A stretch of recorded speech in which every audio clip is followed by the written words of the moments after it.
Hello दोस्तों, कानून की जानकारी में आपका स्वागत है। आज हम बात करेंगे कोई भी अपराधी किसी भी कस्टडी से छुड़ा कर भागते हैं या कोई उसे छल करके छुड़ाते हैं तो इसमें कौन से धारा के तहत क्या दंड का प्रावधान है।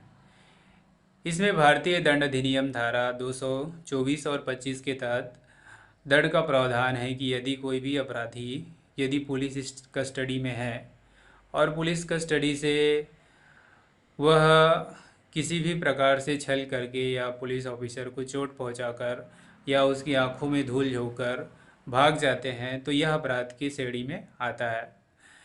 यह उसके साथ और एक धारा जुड़ जाता है जो पहले से अपराध किए रहते हैं, उसके साथ जो धारा जुड़े रहते हैं। उसके अलावा भागने के और चोट पहुंचाने के, क्षति पहुंचाने के अलग से उसमें अपराध का धारा जुड़ जाते हैं। यदि कोई भी दूसरे पुरुष उस पर्टिकुलर अपराधी को बचाने के लिए छल करता है या अलग अलग तरीके अपनाता है, जैसे उस अपराधी को पुलिस कोर्ट ले जा रहे हो उस टाइम कुछ अलग तरीके का उसमें धमकी देकर या मारपीट करके उसे छुड़ा लेना, ये भी एक अपराध के श्रेणी में आता है। तो किसी भी अपराधी को किसी भी जगह से छुड़ाना या मारपीट करके उसे भगाना या किसी भी प्रकार से छल करके उसको भगाना अपराध की श्रेणी में आता है।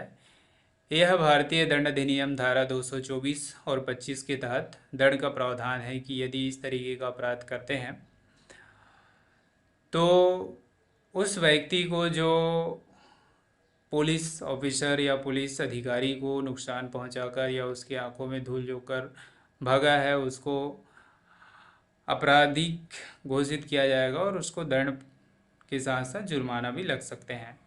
और उस पर्टिकुलर व्यक्ति को भी दंड हो सकता है जिसने उस अपराधी को भगाने के लिए प्रयास किए हैं, उस अपराधी को भगाने के लिए उसका सहयोग किए हैं। तो उनको भी यदि वह इस तरीके का अपराध करते हैं तो उसे दंड के साथ साथ जुर्माना भी लग सकते हैं।